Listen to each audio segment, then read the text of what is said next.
Alright, so this is NCCER. Instrumentation 2, Module 11, Instrument Air Filters, Regulators, and Dryers.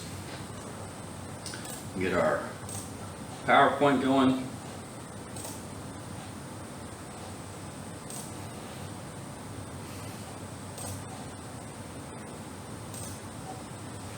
So obviously it's important to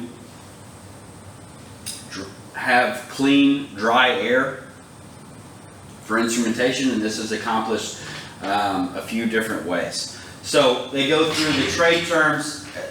You need some of the trade terms are stuff that you've had probably in the past: absorption, dew point, filter element, particulate. That's just the different particles and stuff like that. So just read through your trade terms. My first highlight is in the third paragraph, first sentence. Critical systems and controls that rely on compressed air and must remain in service at all times are often backed with a supply of nitrogen under pressure. So a lot of times you have nitrogen, big plants and stuff like that. And when I was at Goodyear, you would have a nitrogen plant on site, so they could pull air. I mean, our atmosphere is made out of 70-something% nitrogen, so you can pull nitrogen out of the air, and nitrogen doesn't react with other stuff, and it's clean and it's dry, so they can use that as a backup. Going on to page 2, compressed air quality. Some stuff doesn't require as good quality, so you don't have to filter it as much. You're not going to have as much head loss. 110, second paragraph, first sentence. The size of small particles is measured in microns. More and more people have heard about this since COVID. Like they talk about HEPA filters and what kind of microns a HEPA filter can regulate versus just a regular or a particulate filter. The immediate next sentence is also highlighted, separate highlight. 1 micron is equal to 0.001 or 1,000th of a millimeter, or approximately 1/25/400,000th of an inch. Everybody needs to memorize that. The sentence that splits the columns is highlighted. Table 2 shows the allowable maximum particle size and concentration levels in milligrams per cubic meter of air, or mg per meter cubed for each class. So over on table 2 on page 3, you're going to have a question that comes out of the fifth column. The oil has milligrams per cubic meter. You're going to have a question on the practice test come out of there. Back to page 2, last paragraph on page 2, second sentence is highlighted. The first number specifies the solid particle count and size. The second number identifies the class related to the dew point, and the third identifies the allowable concentration of oil. So that's how they split this up. As far as different classes for air quality, so different things have to have different air quality. Yep. So they have three different parts. You need to know those. 120, air filters and elements. The sentence that has centrifugal force is an online test question. Some particles can also be separated from the airstream by a cyclonic action referred to as centrifugal force. So you can see like they actually use something that spins inside that pulls out the particulates in figure 2. They use centrifugal force in figure 2 in order to do that.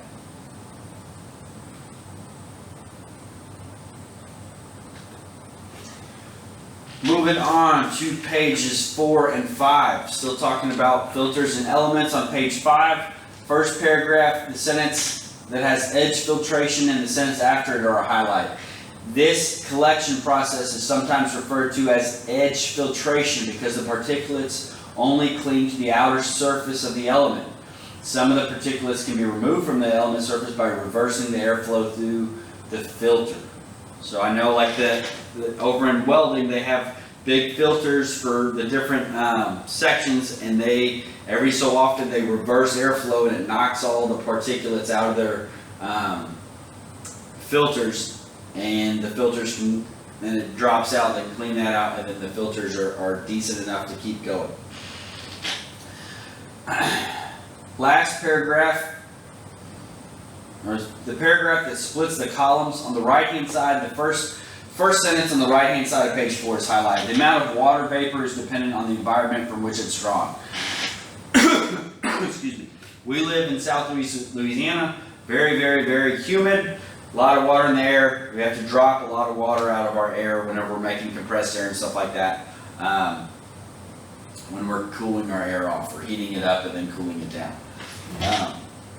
All the way at the end of page 5. Last paragraph on page 5, first sentence.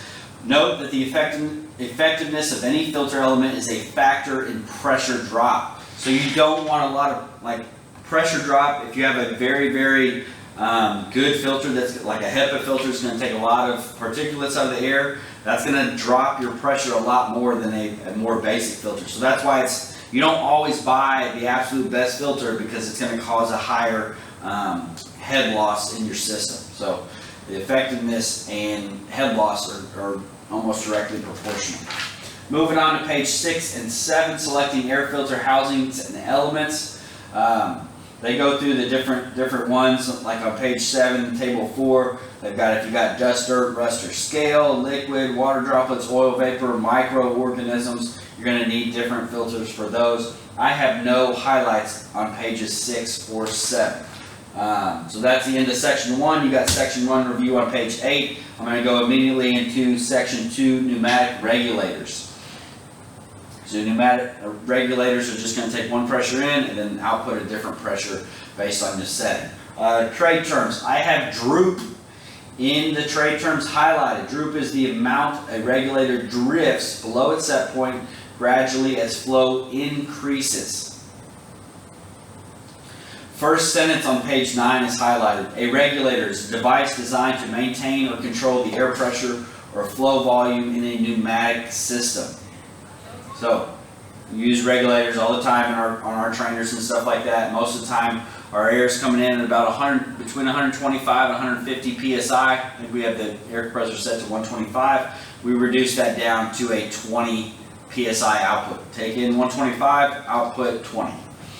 Most of the time for the Amatrol trainers. The top right of the page, page 9, the paragraph right before your bullet points. First sentence is highlighted. The majority of applications require a pressure-reducing regulator, such as the regulation of instrument air supply. What I just talked about. 210, direct operated regulators. First sentence has 2 questions that come out of it. A direct operator pressure-reducing regulator uses the downstream pressure as its controlling element and responds to it directly. So, doesn't care what the upstream pressure is as long as it's higher than the downstream pressure. So if our pressure moves on the backside, it changes based on my output pressure. It doesn't care about what my input pressure is as long as it's rated to handle that. If I set my output pressure to 40 and I start using a lot of air and it drops off, it's going to open back up so I can raise my pressure back up. Second paragraph, third sentence is an online test question. A spring is used to maintain the desired pressure, working as an opposing force to the diaphragm. Spring is used to maintain the desired pressure, working as an opposing force to the diaphragm. Online test question. Going on to pages 10 and 11. You got self-operating regulators. So you can see the inside of these regulators. This is the regulating spring that I just talked about. The spring presses down, diaphragm pushes up until a balance in position is achieved. That's how a regulator works. They have different types of regulators in here with different, some of them have different disc designs, some of them have double discs. You can read through those on pages 10 and 11. But nothing else highlighted until 220. 220, pilot operated regulators. Everything on page 11 going into the next page is highlighted. Some regulators do not function well using only the pressure within the system to provide movement. This is especially true for physically large regulators and those that operate with high pressure differential across the valve. Both of these characteristics can make the valve relatively hard to move. The rest of the paragraph is another highlight. Pilot-operated regulators solve this problem by providing energy from an external source to help them move the valve. In this approach, a smaller positioning regulator operates the main regulator. So you can have pilot-operated regulators. So that's the two pictures in figure 11 and 12. They show two different types of regulators that operate the main regulator. Second full paragraph on page 12, first sentence is highlighted. Pilot-operated regulators are preferred for large valves with high flow rates or where more precise pressure control is required. Last paragraph on page 12, the last two sentences are highlighted. The instrument pilot may be a pneumatic pressure controller providing a pneumatic signal to the control valve, or a pressure controller with an electrical output. The electrical output may be sent to an electro-pneumatic relay that then provides the pneumatic signal.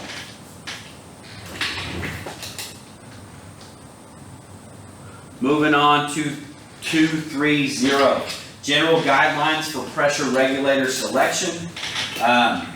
So the sentence right before the bullet points is highlighted. To size a regulator, three basic pieces of information are needed. I have all three highlighted. The pressure or range of pressures that will be applied to the regulator inlet, pressure set point for the regulator, and the required rate of flow. So inlet pressure, output pressure, and the rate of flow.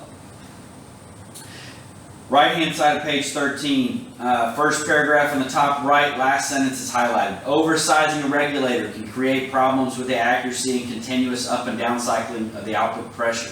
I want to make sure you size your regulator correctly so it's not cycling all the time. They have guidelines, so the following basic guidelines will assist in selecting regulators. I've got the third bullet point on the right hand side of page 13 highlighted. If two or more available springs have published pressure ranges that include the desired pressure setting, use the spring with the lower range for finer control. In general, so select the spring ranges where desired set point falls close to the middle of the range. Separate highlight, I have the last bullet point on page 13 highlighted. Regulator body size should never be larger than the pipe size. In many cases, the regulator body size can be one size smaller than the pipe size. Pipe size is a secondary factor rather than a primary one when selecting a regulator. That's the end of section 2. Going into section 3, talking about dryers. Dryers are usually what you have directly after an air compressor. So you have different types of dryers that we're going to talk about. Here, this stuff some of this stuff sounds the same, but it's very different. So make sure you have the ways that they work separated in your mind whenever you do these questions. 310. I pretty much have everything on page 15 and 310 highlighted through till the next page with 3 different questions coming out of that. So I'm just going to read this section moving into page 16. Water vapor to compressed air can be removed by absorption process. Absorption is a process in which the moisture of water is pulled into a substance, much the same way a sponge absorbs liquid. Traditional substances are used for magnesium perchlorate and even dehydrated chalk. Next sentence is important. This is key in on this next section. Gillespie dryers, figure 14, are up on the board. Use substances such as lithium chloride and calcium chloride salts. This is what I've seen most of the time, like at Goodyear or Nucor that I've worked at. They use Gillespie dryers where you have to replace the salt in these dryers.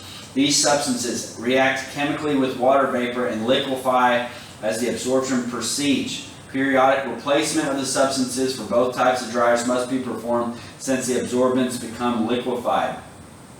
Everybody knows salt absorbs moisture. Last sentence is highlighted. One problem that exists with the Lesquin drying process is that most of the drying agents are highly corrosive. Salt is corrosive. Cars in the north get salt on them, they corrode. It's a problem. I'm on page 16, still in that same paragraph. Last sentence is highlighted in that paragraph before refrigerated dryers. Maintenance is simple, requiring only periodic draining and replacement of the Lesquin drying agent.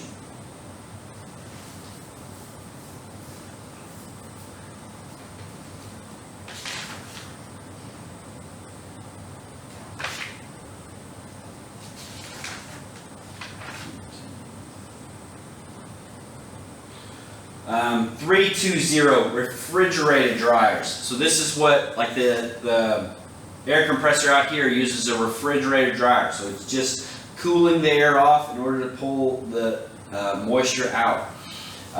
320, third sentence is highlighted.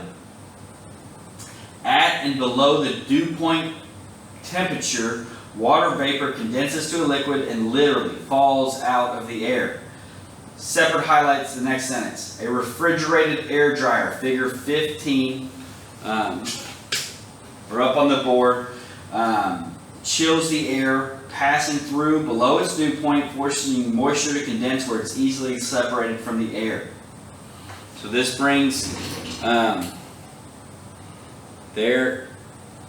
this is pretty much just like a refrigeration unit. Like this is like what's on the bottom of your refrigerator, creating a cold area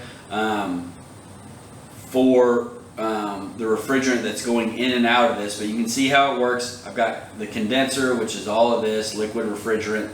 So this is the inlet and outlet for the refrigerant that goes through here. And then my air is coming, is pumped through here. So air is coming out of the pre-cooler, the reheater, hot, getting cold. It drops the water into this black part, and then it is drained out, and then it comes out as hot, dry air.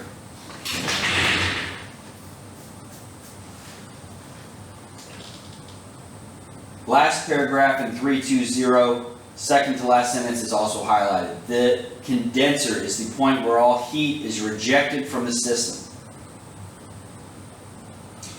Absorption desiccant dryers, 330.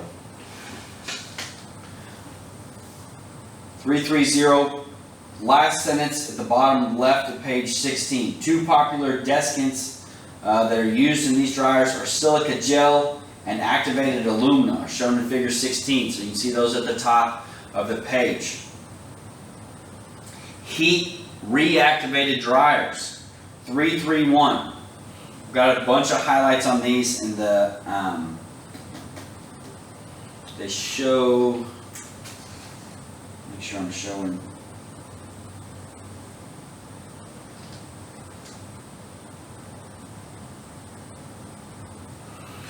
So up on the board, or on figure 17 on your next page, it shows a heat reactivated dryer, which is what I've got 3 highlights for on page 17. I'm going to give you the highlights and I'll talk about it a little bit on the board. Second paragraph on page 17, first full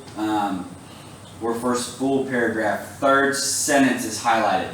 As one portion of the desiccant is being exposed to the processed gas, another portion of it is being exposed to the heated outside air, driving moisture out of the desiccant.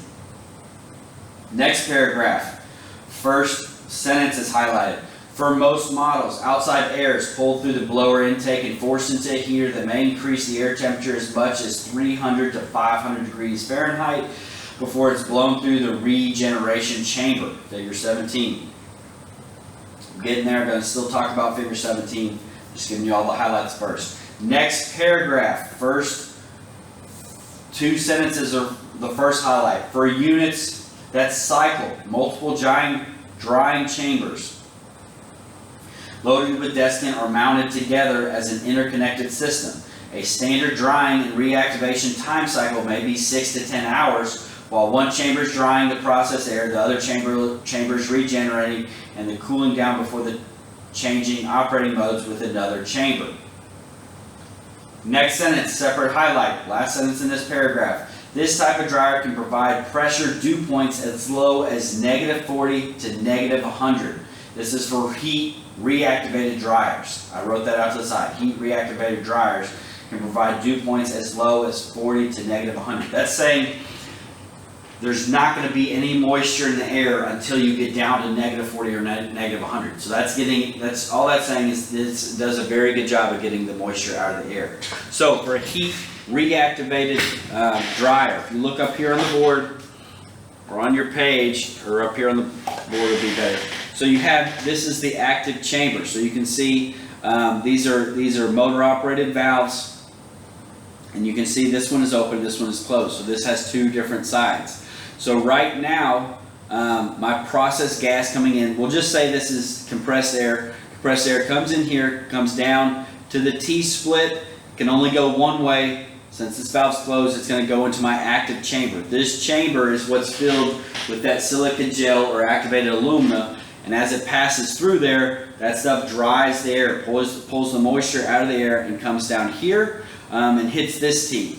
Comes up here, sees the check valve. I can't pass through that check valve, so all the pressure comes down here. I pass through that check valve, can't pass through this check valve, so it goes through the process gas out through another filter right here. So that's how one side works. Once this, like it said, the cycle may be 6 to 10 hours. So while this is happening and drying the air on this side, another process is happening on this side. So on this side, I still have this filled with that silica gel or activated aluminum. Say this is just switched over, and this stuff is very moist. Has a lot of moisture in this silica gel. This silica gel is like what's in your, or this, you ever see like the do not eat things that come in new products that you buy? This just makes sure that moisture doesn't get inside of them. So as this is dry, this side is drying the process air. I've got an outside air source that goes through a heater. So you have gas or electric heater, heats up the air, flows through here, comes through here, hits the T. Since this side is running, the pressure is holding that valve shut. So this is going to go through the easiest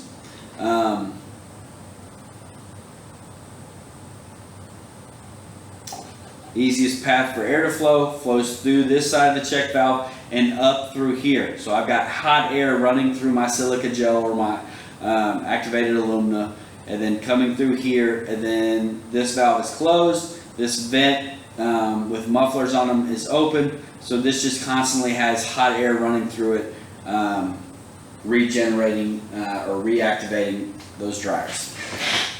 This is how it works. You can buy these on a skid. Usually they are bought on a skid and then placed next to your air compressor or something like that. So that one uses heat. Section 332, heatless dryers. Third sentence in 332 on page 17 is highlighted. Compressed air enters the bottom of the left chamber and passes upward through the descant where it is thoroughly dried as shown in figure 18A. So you go through 18A. I don't have a picture of that, but you can follow the air inlets for those and see how a heatless absorptive dryer works. Doesn't work as well as the heated dryer because that heat dries out that wherever that descant is that's used in there. Page 19, still in the same section, started paragraph that's going into 19. I've got the second to last sentence highlighted, still for these heatless absorptive dryers.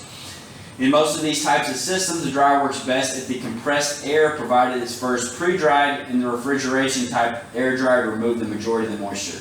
So these don't work that fantastic, so if it's pre-dried, they're going to work better. Duh.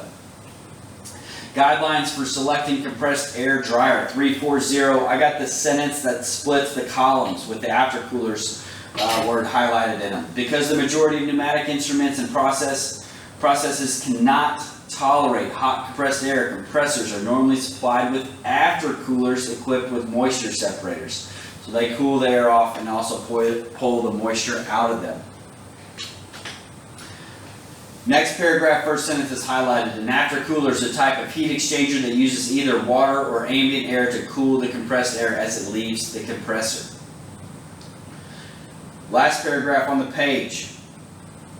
Third sentence is highlighted. The minimum temperature that a compressed air passing through an aftercooler can reach is strictly dependent on the temperature of the air or the water coolant used. That's all I have for this chapter. So you've got section 3 review, module review, and practice test to get done before the next class period.